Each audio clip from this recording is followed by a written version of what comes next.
Hello guys, അപ്പം ഞാൻ എരവിമംഗലം ഷഷ്ടി കാണാനായിട്ടൊരു ഫ്രണ്ടിൻ്റെ വീട്ടിലേക്ക് വന്നിരിക്കുകയാണ് കേട്ടോ. അപ്പോൾ ഷഷ്ടിക്ക് പോകാനായിട്ട് നമ്മളിങ്ങനെ റെഡി ആയിട്ടിരിക്കുകയാണ്. അപ്പോൾ ഒരു 7 മണിയൊക്കെ ആയപ്പോൾ നമ്മൾ ഇറങ്ങി.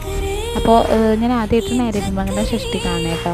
അപ്പോൾ നമ്മുടെ വീടിൻ്റെ അടുത്ത് തന്നെയാണ്. എന്നാലും ഈ ഷഷ്ടി ഞാൻ ആദ്യമായിട്ടാണ് കാണുന്നത്. അപ്പോൾ നമ്മളവിടെ പോയി നല്ല രസമുണ്ടായിരുന്നു. അറേഞ്ച്മെൻറ്റ്സ് കാര്യങ്ങളൊക്കെ കാണാനായിട്ട്. പിന്നെ ഓരോ ശാഖക്കാരിങ്ങനെ വന്നുകൊണ്ടേയിരിക്കും, മേളങ്ങളും കാര്യങ്ങളൊക്കെ ആയിട്ട്. അപ്പോൾ അതൊക്കെ കുറച്ച് നേരം ഇരുന്ന് കണ്ടു. പിന്നെ നമ്മൾ മെയിനായിട്ട് ഷോപ്പിംഗ് കാര്യങ്ങൾക്കൊക്കെ നോക്കാനായിട്ട് കടകളിലേക്കൊക്കെ പോയി. പക്ഷേ അവിടെയൊക്കെ നല്ല തിരക്കാണ്. പിന്നെ ഇതിനൊക്കെ നല്ല റേറ്റ് കാര്യങ്ങളൊക്കെ ആയിട്ട് ഫീൽ ചെയ്തു. പിന്നെ കമ്മലൊക്കെ കുറേ നോക്കി, കളിപ്പാട്ടങ്ങളൊക്കെ നോക്കി നമ്മളിങ്ങനെ നടന്നോട്ടോ ഗൈസ്. അത് കഴിഞ്ഞ് നമ്മൾ നിന്നത് ഇവിടെയാണ്. അപ്പോൾ പച്ചിക്കട അങ്ങനെ കുറേ കാര്യങ്ങളൊക്കെ ഉണ്ടായിരുന്നു. അപ്പോൾ അതൊക്കെ നമ്മൾ കഴിച്ചു. അത് കഴിഞ്ഞ് ഐസ്ക്രീമൊക്കെ കഴിഞ്ഞിട്ട് നമ്മൾ ഇവിടെ വന്ന് ഇരുന്നോട്ടോ. അപ്പോൾ കുറേ അമ്മമാരിങ്ങനെ കൈ നോക്കുന്നുണ്ടായിരുന്നു.